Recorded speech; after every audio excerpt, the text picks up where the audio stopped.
अस्सलामुअलैकुम वरहमतुल्लाहि वबरकातुहू। नाज़रीन इकराम, आप देख रहे हैं तहूर रमजान ट्रांसमिशन। मैं हूं आपका होस्ट वकार इस्लाम। आज यौम विसाल है सदीका कायनात, अतीका कायनात, उम्महातुल मोमिनीन में सबसे अफजल सईदा आयशा रज़ियल्लाहु अन्हा का। और उनकी क्या ही शान है कि जिस तरह से हजरत हतीजतुल कुबरा रज़ियल्लाहु अन्हा को जिब्रील खुदा का सलाम अर्ज किया करते थे, उसी तरह से सईदा आयशा सदीका रज़ियल्लाहु अन्हा को भी ये एजाज हासिल है।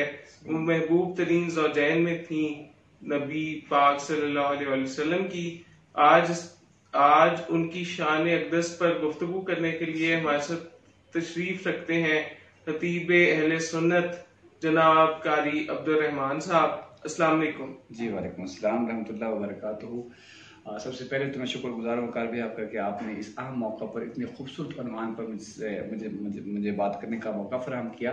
और आज हम बात करने जा रहे हैं अफीफ़ा कायनात, सदीका कायनात, मोहतरमा कायनात हज़रत सय्यदा आयशा सिद्दीक़ा अफीफ़ा तय्यबा ताहिरा सादका मुसद्दका मोमिना पाक दामना सदीका कायनात पर हम बात करने जा रहे हैं, जिनको ये एजाज़ हासिल है कि जनाब रसूलुल्लाह सल्लल्लाहु अलैहि वसल्लम पर जिब्रील अमीन तशरीफ़ लाते हैं, उनके पास तशरीफ़ लाते हैं और उनको आकर तस्वीर दिखाते हैं कि ये वो खातून हैं, ये वो लड़की हैं जिनके साथ आपका निकाह होगा। और 2 मरतबा दिखाई गई है। सुभान अल्लाह, 2 मरतबा क्या खूब इजाफा किया, 2 मरतबा दिखाया गया कि ये वो लड़की हैं जिससे आपका निकाह होगा। अब देखे ना कि नबी अलैहिस्सलाम सल्लल्लाहु अलैहि वसल्लम का जो पहला अक़द हुआ उस वक्त नबी अलैहिस्सलाम की उम्र मुबारक 25 साल थी। जी। और हजरत खदीजतुल कुबरा रज़ियल्लाहु अन्हा की उम्र 40 साल थी। जी। हुजूर पहुंचे 40 को तो सय्यदा कायनात हजरत खदीजतुल कुबरा की उम्र पहुंची 55 साल को। तो वहां जाकर उनका जो है ना विसाल पर मरार हुआ।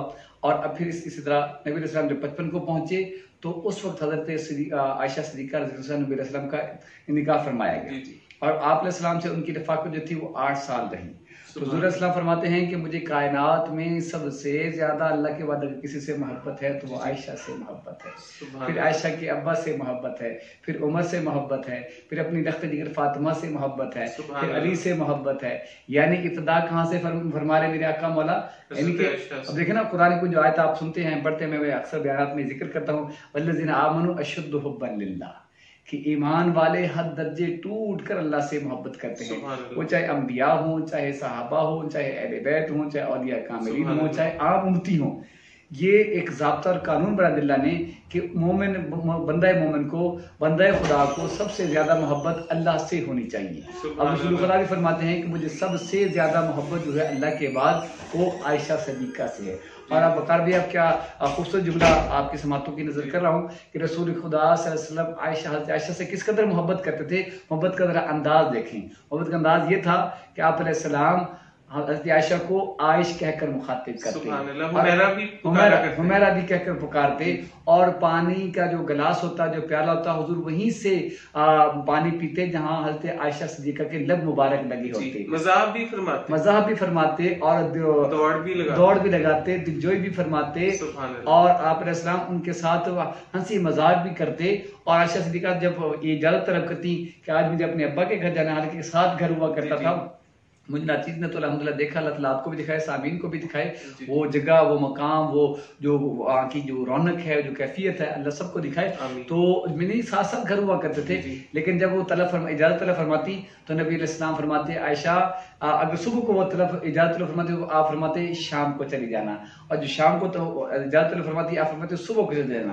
अच्छा, जब फैसला हो जाया करता तो फिर हुजूर फरमाते आयशा जा रही हो, वापस कब आओगी, मुझे ये बता कर जाओ, क्योंकि मुझ मोहम्मद का दिल नहीं लगता तुम्हारे बगैर। फिर एक और मकाम पर अल्लाह के रसूल फरमाते हैं कि या अल्लाह से मुखातिब होते हैं, या अल्लाह मैं तमाम बीवियों से यकसा सलूक करता हूँ, बराबरी वाला मामला करता हूँ, हक तलफी नहीं करता, उनके हकूक सलब नहीं करता, उनसे अच्छा मामला, अच्छा सलूक करने की कोशिश करता हूँ। मगर बारिलाहा मेरा आयशा की तरफ जो कल्बी मिलान, जो झुकाव है ना, ये मेरे बस में नहीं। सुभान अल्लाह। और इसी तरह से जो सय्यदा कायनात हुज़ूर अलैहिस्सलातु वस्सलाम की प्यारी साहबजादी हज़रत फातिमा ज़हरा जब नबी अलैहिस्सलातु वस्सलाम के पास दीगर ज़ौजैन की सिफारिश लेकर आती हैं तो नबी पाक सल्लल्लाहु अलैहि वसल्लम ये कह देते हैं कि इस पर मेरा बस नहीं चलता कि मुझे आयशा से मोहब्बत है अल्लाह। तो उसके बाद से हजरत फातिमा ये अर्ज लेकर दोबारा कभी हाजिर ना हुई और वो समझ गई कि किस दर्जे पर हुजूर अलैहिस्सलाम को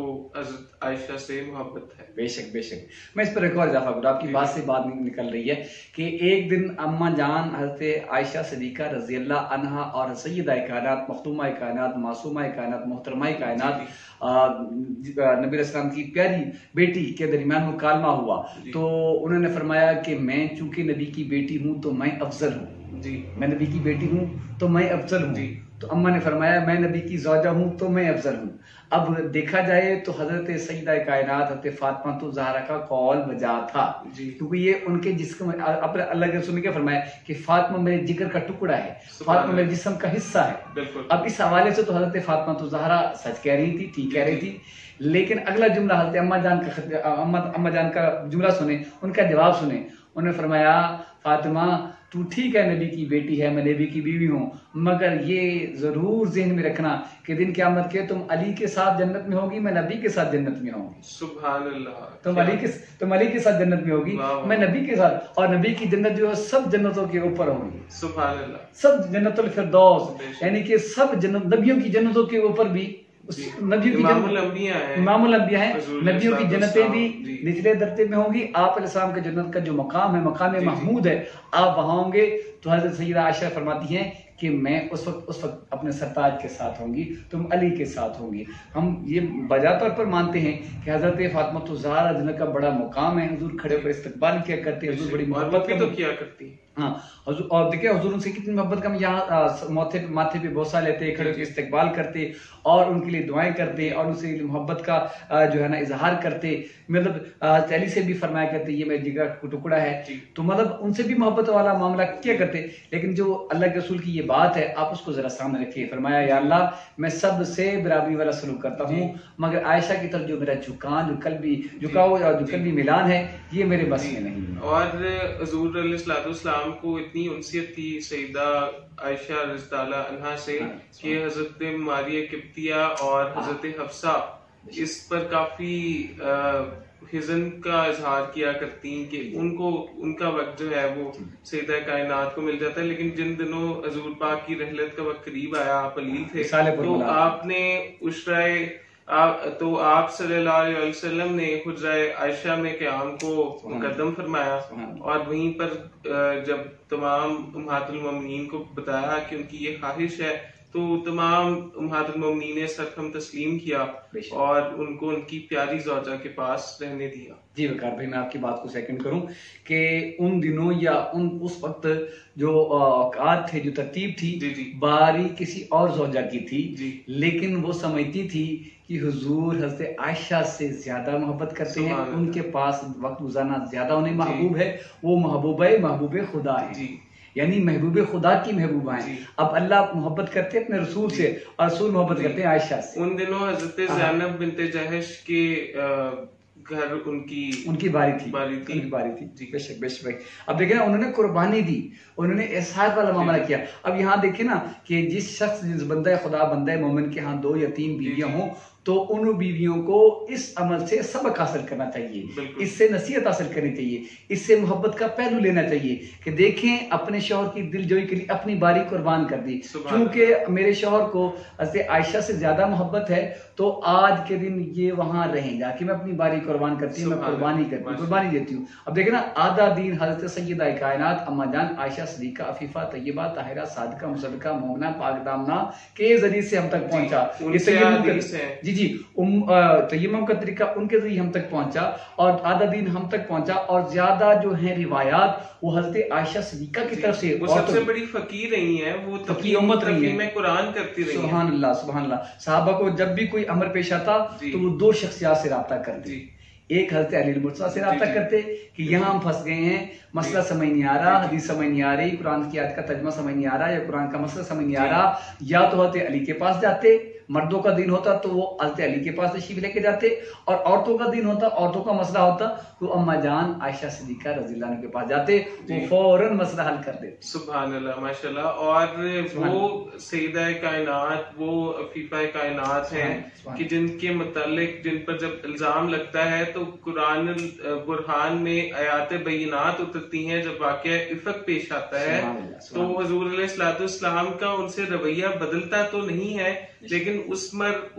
पर वो पुरमलाल रहते हैं और ये चीज हजरत आयशा से बर्दाश्त नहीं होती और परवरदिगार आयात नाज़िल फरमा देता है। सुभान अल्लाह, बड़ी प्यारी बात की आपने, बहुत प्यारा आपने टच दिया। मैं इस पर भी बात करना चाहूंगा, मैंने करनी थी, आपने याद दिला दी माशाल्लाह। अब देखे ना कि जब अम्मा जान हज़रत आयशा सिद्दीक़ा पर तोहमत लगती है तो हुजूर इस पर रंजीदा हो जाते हैं, हुजूर इस पर नाराज हो जाते हैं। अच्छा, पहले अम्मा जाया करती, मैंने जैसे पहले भी अर्ज किया, जब पहले अम्मा अपने अब्बा जान के घर जाना चाहती तो इजाजत तलब फरमाती तो फरमाते अभी ना जाओ, दोपहर में चली जाना। दोपहर को पूछा जाता तो फरमाते शाम को, जैसे शाम को पूछती तो कहते अगली सुबह चल जाना। तो जब अगली सुबह आती तो हुजूर पूछते वापस कब आओगी। अब जब ये मामला हुआ, अम्मा जान के इल्म में नहीं थी बात, अम्मा जान को तो किसी औरत ने बताया। जब वो अरफा हाजत के लिए गई तो बताया कि जी फलां शख्स ने आप पर तोहमत बांधी। हाँ जी हाँ, तो आप उन्होंने बताया कि आप पर तोहमत बांधी है। तो वो बदरी साहबी हैं, तो मतलब आज गज़वा बदर का भी दिन है। इसी दिन गज़वा बदर पेश आया, अपने मदीना से बदर के मुकाम पर गए। 13 को रमजान जो है उसके जो रमूज सामने आते हैं वो इस तरह से हैं कि एक दिन खुशी है तो एक दिन गम है। जिस तरह फतेह मक्का गुजरा 16 रमजानुल करीम और उसके अगले दिन बदर का वाकया जो कि महजून कर देने वाला है। बिल्कुल बिल्कुल बिल्कुल। अब देखे ना कि जब ये मामला पेश आया तो अम्मा जान ने इजाजत तलब की तो हुजूर खामोश रहे, हुजूर ने खुद सुकूत फरमाया। अम्मा जान चली गई, रोती नहीं। अब यहाँ वकार पे अब जरा गौर करें इस वाक्य पर, इस मामले पर गौर करें। अब शौहर अपनी बीवी को अच्छी तरह से जानता है, शौहर को पता होता है मेरी बीवी के मामलात क्या है, मेरी बीवी का मिजाज कैसे है, मेरी बीवी की आदत कैसे है, मेरी बीवी के खसाइल कैसे हैं, उसके शब और रोज कैसे गुजरते हैं। शौहर मियाँ बीवी एक दूसरे के करीब होते हैं, शौहर अपनी बीवी को, बीवी अपने शौहर को अच्छे से जानती है। अब हुजूर चाहते तो वमा यंतिकु अनिल हवा इन हुवा इल्ला वहयु युहा के तहत, क्योंकि नबी अपनी ख्वाहिश नहीं बोलता, नबी अल्लाह के अमर से बोलता है। अगर हुजूर फरमाते कि मेरी आयशा पाक दामन है, पाकीज़ा है, पाकबाज है, अफीफा है, तो सहाबा या किसी को इनकार की जुर्रत बिल्कुल ना होती। अच्छा, आगे चलें। शौहर ने नहीं कहा, हो सकता है शौहर और मियां में झगड़ा भी हो जाता है, पैसों तकरार भी होती है, नाराजगी नचाकी भी हो जाती है। हो सकता है शौहर इस वजह से भी बात ना कर रहा हो सकता है ना, क्या किया जा सकता है, लेकिन ऐसा नहीं था। मैं इससे आगे चलता हूँ, भी नोक-झोंक हो जाती है, हम इससे आगे चलते हैं। अच्छा, हजरत सिद्दीक़ अकबर रज़ी अल्लाह अन्हु, हजरत सैयदना सिद्दीक़ अकबर रज़ी अल्लाह अन्हु, जिन्होंने पहल मर्दों में पहल जो बाशऊर थे और पुख्ता उम्र को पहुंचे हुए थे। जबकि मैं एक बात यहाँ और भी वाज़ेह करता चलूँ कि कुछ लोग कहते हैं सहाबा पहले हैं, कुछ लोग कहते हैं अहले बैत पहले हैं। तो मैं कहता हूँ अहले बैत पहले हैं, बहैसियत सुन्नी होने के, अहले सुन्नत होने के।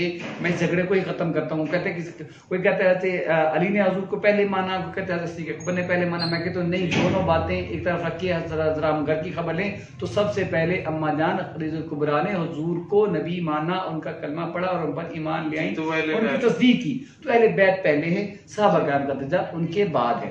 अच्छा देखें, मर्दों में सबसे पहले तस्दीक किसने की? जनाब अबू बकर सिद्दीक रज़ी अल्लाह अन्हु ने। चूंकि बच्चे थे, शौरी हालत में नहीं आए थे, तो इस पर हैदर करार चूंकि बच्चे थे और उन्होंने बाद में तस्दीक की, तो उनका जो मानना है वो उस दर्जे का नहीं जिस तरह के हज़रत सैयदना सिद्दीक़ अकबर ने माना। अच्छा, जो नबी की तस्दीक कर रहा है, वो अगर कह देते कि मेरी बेटी पाक दामन है, मैंने बेटी को जिस तरह पाला है, मैं अपनी बेटी से वाकिफ हूँ, मेरी बेटी पाक दामन है, मगर शौहर भी खामोश है और बाप भी खामोश है, इन दोनों में से कोई एक कह देता, सहाबा भी मान लेते और मुखालिफ भी मान लेते, किसी को इनकार की जुर्रत न होती। क्या शान है कि वो खामोश रही और अल्लाह ने सूरह नूर की आयतें उतारी, कुरान उतारा, उनकी तहारत, उनकी पाकबाजी, पाकदामनी और उनके जो हम मामले को क्लियर किया, इस मसले को हल किया, परेशानी को दूर किया, किसने? कुरान ने आकर। ये मेरी अम्मा जान की जो है ना।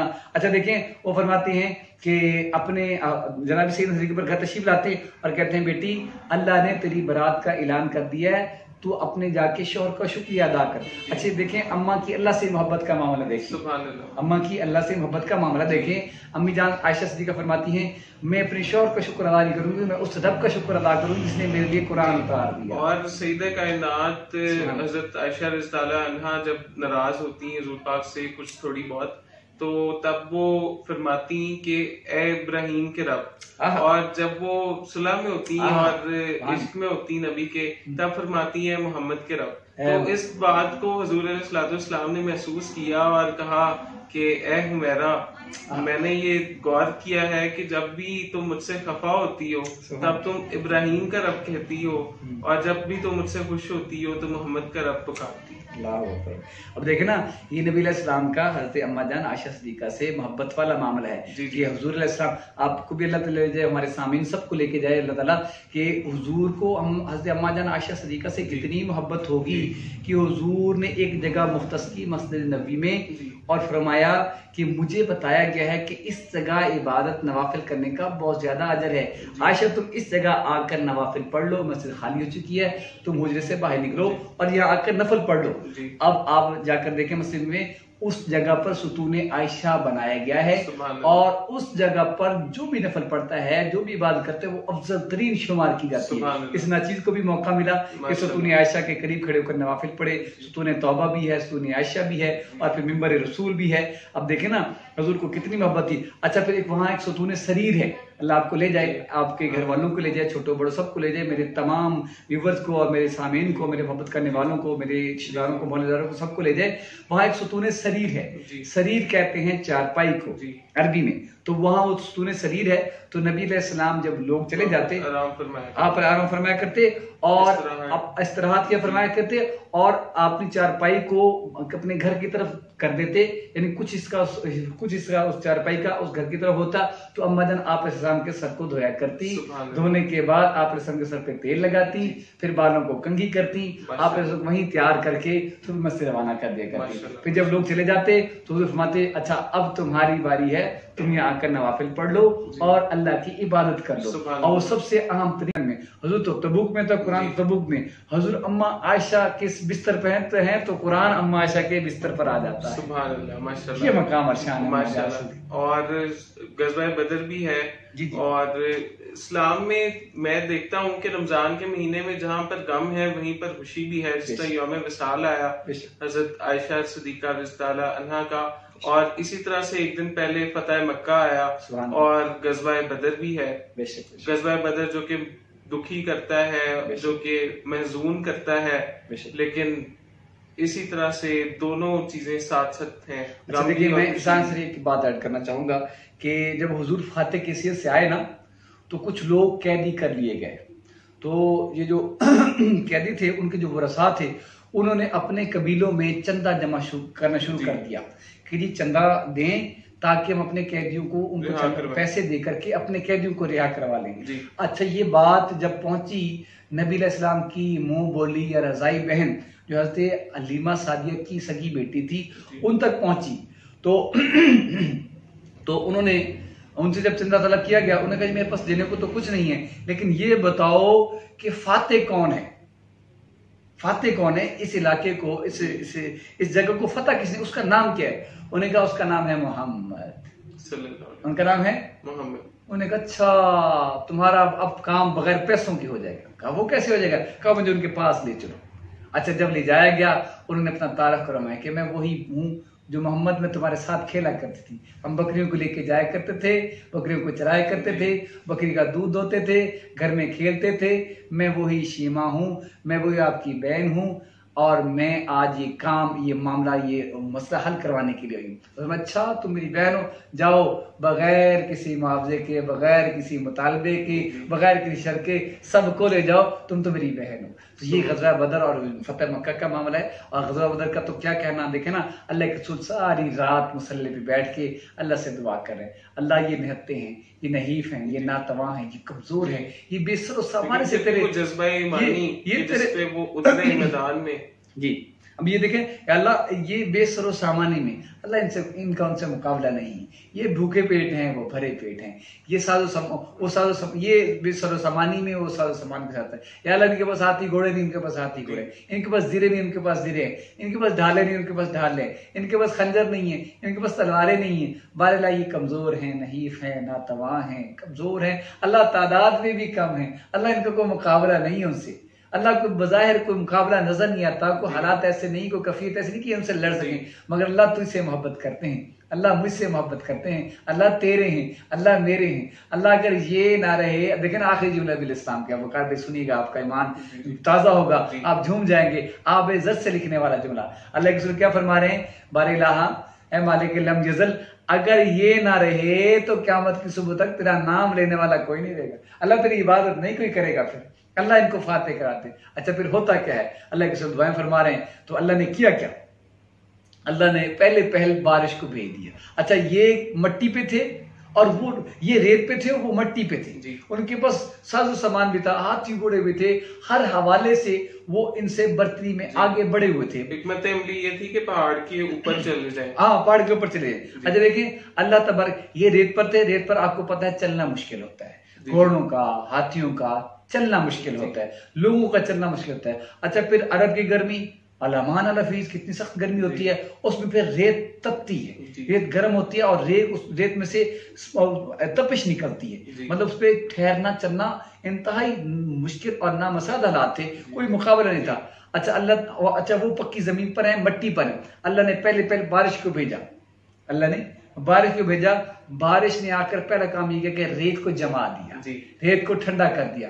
अच्छा वही बारिश इधर रेत को ठंडा कर रही है और इनके पांव जमा रही है, उसी बारिश ने वहां कीचड़ कर दिया क्योंकि वो मिट्टी पर थे, अब उनका चलना और ठहरना मुश्किल हो गया। उसके बाद अल्लाह ने क्या किया, ततनज़्ज़लु अलैहिमुल मलाइका अल्ला तखाफू वला तहज़नु व अबशिरु बिल जन्नति लती कुंतुम तुअदुन। ए नबी जी अगर तू मांग रहा है ना मुझसे, अगर तो इनको फतह दिलवाना चाहता है, इनको कामयाब करवाना चाहता है, तो मेरे महबूब ये तो बस बज़ाहिर होंगे, लड़ेंगे मेरे फरिश्ते। अब सहाबा किराम कहते हैं कि जब हम जंग लड़ रहे थे, हम देखते थे कुछ लोग ऐसे हमारे आसपास हैं जिनके कपड़े उजले धुले साफ सुथरे सफेद हैं और उनके चेहरे साफ सुथरे हैं, उनके इमामे साफ सुथरे और उनकी तलवारें तेज धार नहीं। 1 लाख फरिश्तों को भेजा गया। अब देखिए कि साहब कहते हैं कि हमारे एक बंदे के आसपास 4 फरिश्ते होते कि वो ऐसे आगे बढ़ते जाते, काटते जाते और बंदों को ढेर करते जाते। अच्छा हम ये सोच भी रहे थे कि अगर ये मक्का मदीना के हैं तो हम इन्हें जानते क्यों नहीं है जी, और जो अगर हम इनको जानते नहीं है, अगर ये मदीना के तो हम इन्हें जानते क्यों नहीं, ठीक है। और जो ये बाहर से आए तो इनके कपड़े क्यों साफ सुथरे हैं, क्यों उजले धुले हैं, इनके इमाम में इनकी दाढ़ियां, इनकी ये क्यों ऐसे लगता है कि अभी ये नहा कर आए हैं। अच्छा यही सोच रहे हैं, जंग खत्म हुई, ये फाते बने, तो सहाबा दौड़े नबी सल्लल्लाहु अलैहि वसल्लम के पास। वहां अरीश जिसे खैमा और अरबी में खैमा अरीश को कहते हैं, नबी सल्लल्लाहु अलैहि वसल्लम ने खैमा लगाया हुआ था। अब जंग खत्म हुई, कुछ ने माले गनीमत से शुरू कर दिया, कुछ ने जख्मी को उठाना शुरू कर दिया। अच्छा तो ये कुछ सहाबा का एक गिरोह, एक जत्था आप अलैहिस्सलाम की बारगाह में पहुंचा, या रसूलल्लाह आज अजीब मामला, पहले भी जंगी लड़ी, कभी ऐसा मामला नहीं हुआ कि हमारे आसपास कुछ ऐसे लोग थे कि जिनकी जीने नहीं थी, इनके कपड़े उजले धुले सफेद कर रंग के कपड़े थे। हाँ या रसूलल्लाह ये कौन लोग थे, हम इन्हें अगर जानते हो, अगर मदीना को तो इनको जानते होते, और ये अगर मदीना से बाहर हैं तो उनके कपड़े, हालांकि हम 4 दिन का सफर करके पहुंचे हैं, या रसूलल्लाह अगर ये मदीना से आए हैं तो इनके कपड़े कैसे साफ सुथरे, और जो ये कहीं मतलब देखिए अगर मदीना से नहीं है तो कपड़े कैसे साफ है, जो मदीना के तुम इनको जानते क्यों नहीं। अल्लाह के फरमाया ततनज़्ज़लु अलैहिमुल मलाइका अल्ला तखाफू वला तहज़नु व अबशिरु बिल जन्नति लती कुंतुम तुम। ए मेरे सहाबा ये तो अल्लाह की मदद थी, ये फरिश्ते थे जो तुम्हारी मदद को थे। तो वो मैदान बदर में सहाबा सुरखरू हुए, 313 जो थे वो सुरखरू हुए, वो शहीद भी हुए, उनके नाम तख्ती लगी है, और जो असहाब बदर की जो कब्रें हैं वो भी इस चीज ने देखी हैं, तो उनका बड़ा मकाम और बड़ा शान है। ये आज के दिन ये मकाम भी पेश आया। लेकिन ना अल्लाह ने कुरान उतार दिया, ऐ मेरे नबी मैंने बदर में आपके साथियों को मुश्किल में देखा और उनकी मदद की, उनकी मदद के लिए मैंने फरिश्तों को उतारा और वो फातेह करार पाए। अब देखना ये चीज भी हमें देखनी चाहिए कि अगर अल्लाह से मांगे तो अल्लाह ताला बड़े बड़े मसाइल हल कर देता है। नबी का तरीका हमारे सामने है, उस वक्त सामने है कि अगर रातों को उठकर अल्लाह से मांगे तो कोरोना वायरस तो कुछ भी नहीं है, और दीगर जो मसाइल घरों में नचाकियां हैं, लड़ाइयां हैं, औलाद पैदा होना, मतलब अल्लाह के सारे हल हो सकते हैं अगर नबी का उस वक्त सामने रखें। अगर अल्लाह पे नजर हो तो कोरोना है, कोई भी बीमारी है, कोई माशी मसला है, उससे छुटकारा पा सकते हैं। वाखिर दवाना बहुत खूबसूरत गुफ्तगू फरमाई अल्लामा कारी अब्दुर्रहमान ने। हमने गुफ्तगू की सईदा कायनात, मखदूमा कायनात और सदीका कायनात हजरत आयशा सदीका रज़ियल्लाहु अन्हा के अस्वाए हसना पर, और उसके अलावा गज़वा बदर के बारे में भी बात की। अपने होस्ट वकार असलम को दीजिए इजाजत, मिलते हैं अगले शो में। अल्लाह हाफिज।